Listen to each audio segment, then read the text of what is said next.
ایمان والوں کی تیسری صفت والذین یبیتون لربہم سجدا وقیاما، یعنی رحمان کے بندے وہ ہیں جن کی راتیں اپنے رب کے حضور سجدے اور قیام میں گزرتی ہیں. بلکہ اس سے بھی اگلا ورژن ہے سورہ آل عمران 191 نمبر آیت میں کہ جس کا ایمان کنوکشن والا ہوگا اس کی کیا صورتحال ہوگی. الذین یذکرون اللہ قیاما وقعودا وعلی جنوبہم، ایمان والے تو ہیں جو کھڑی ہوئی حالت میں، بیٹھی ہوئی حالت میں، کروٹوں پر لیٹے ہوئے بھی اپنے رب کو یاد کرتے ہیں ہر حال میں. حتیٰ کہ صحیح مسلم میں حدیث ہے جنابت والے چیپٹر کے اندر، اسی کانٹیکسٹ میں اما عائشہ سے پوچھا گیا کہ اللہ کے محبوب صلی اللہ علیہ وسلم اللہ کا ذکر اس حال میں بھی کر لیا کرتے تھے؟ تو انہوں نے کہا اللہ کے محبوب صلی اللہ علیہ وسلم ہر حال میں اللہ کا ذکر کیا کرتے تھے. اللہ کے ذکر کے لیے کوئی پروٹوکول نہیں، ایون اگر کوئی شخص جنبی بھی ہے، بے غسلہ بھی ہے، وہ بھی اللہ کا ذکر کر سکتا ہے. البتہ نماز کے لیے پروٹوکول ہے کہ غسل اترا ہوا ہو اور باوضو ہو. تو ہر حال میں اللہ تعالیٰ کو یاد کرنے والے ہیں، ان کی راتیں جو ہیں وہ سجدے اور قیام میں گزرتی ہیں. لیکن اس میں یہ کوئی ایکسٹریم رویہ نہیں ہونا چاہیے کہ پوری رات کا ہی کو قیام کرنا شروع کر دے. مراد یہ کہ رات کے اوقات میں تہجد کے وقت یا جو کمپلسری ہم پر نمازیں ہیں رات کی، چاہے وہ مغرب کی نماز ہو یا عشاء کی نماز ہو یا صبح ارلی ان دا مارننگ فجر کی نماز ہو، اس حوالے سے ایک حدیث یاد کر لیجئے، بخاری اور مسلم کی متفق علیہ حدیث ہے کہ کچھ اصحاب رضی اللہ عنہم اجمعین، امہات المومنین، ازواج مطہرات، ان کے پاس آئے اور پوچھا کہ اللہ کے محبوب صلی اللہ علیہ وسلم رات کو کتنی عبادت کرتے تھے؟ تو انہوں نے جو آپ صلی اللہ علیہ وسلم کا کریکٹر تھا وہ بتا دیا کہ یہ آپ بڑے ایک ماڈریٹ قسم کے انسان تھے، آپ صلی اللہ علیہ وسلم کی شخصیت، اور آپ صلی اللہ علیہ وسلم یہ کرتے ہیں. آپ صلی اللہ علیہ وسلم دنیا میں ابھی موجود تھے. تو انہوں نے آپ صلی اللہ علیہ وسلم کی عبادت کو ہلکا جانا. ان کا تو خیال تھا حضور پوری رات ہی نمازیں پڑھتے ہوں گے، روزانہ ہی روزہ رکھتے ہوں گے. پھر انہوں نے ازواج مطہرات کے سامنے یہ گفتگو کی کہ اللہ کے محبوب تو بخشے بخشائے ہیں، ان کو تو ضرورت نہیں ہے. ایک شخص نے کہا کہ میں تو روزانہ روزہ رکھا کروں گا، روزانہ نفلی روزہ رکھا کروں گا.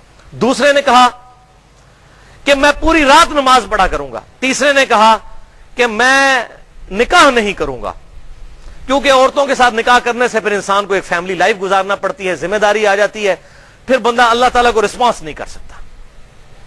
اب انہوں نے اللہ کی محبت میں ہی یہ تینوں باتیں کی کہ پوری رات نماز پڑھوں گا، روزانہ روزہ رکھوں گا، شادی نہیں کروں گا، صرف اللہ کی یاد میں لگا رہوں گا. لیکن اسلام فنیٹک دین نہیں ہے بلکہ بڑا بیلنس دین ہے. یہ باتیں کر کے چلے گئے. آپ صلی اللہ علیہ وسلم جب گھر تشریف لائے تو آپ کو بتایا گیا کہ اس طرح 3 اصحاب آئے تھے، انہوں نے یہ باتیں کی.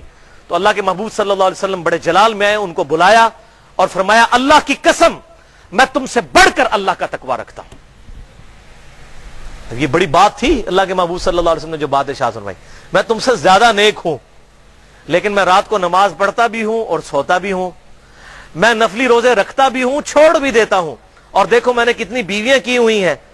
النکاح سنتی فمن رغب عن سنتی فلیس منی، نکاح میری سنت ہے، جس نے میری سنت سے اغراض کیا اس کا مجھ سے کوئی تعلق نہیں ہے.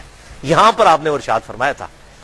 تو اس قسم کی فنیٹک سوچ کو آپ صلی اللہ علیہ وسلم نے بالکل کل کر دیا.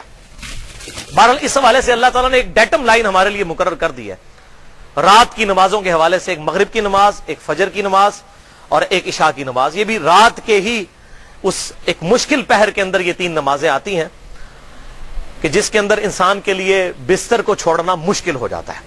اور اس حوالے سے ہمارے جیسے جو سست الوجود لوگ ہیں ان کے لیے بڑی ایک خوشخبری ہے، ایک بڑی اہم حدیث ہے صحیح مسلم میں انٹرنیشنل نمبر کے مطابق 1491 نمبر کہ آپ صلی اللہ علیہ وسلم نے ارشاد فرمایا جس شخص نے عشاء کی نماز جماعت کے ساتھ ادا کی گویا اس نے آدھی رات کا قیام کیا، اور جس نے فجر کی نماز بھی جماعت سے پڑھ لی گویا اس نے پوری رات کا قیام کیا. لو جی، قیام اللیل پوری رات کا. بخاری اور مسلم کی متفق علیہ حدیث ہے جس نے رمضان کی راتوں کا قیام کیا اللہ تعالیٰ اس کے پچھلے سارے گناہ معاف کر دے گا. جس نے شب قدر کی رات میں قیام کر لیا اس کے پچھلے سارے گناہ معاف ہو جائیں گے. قیام کرنا کتنا آسان فارمولہ ہے. صحیح مسلم 1491 نمبر حدیث.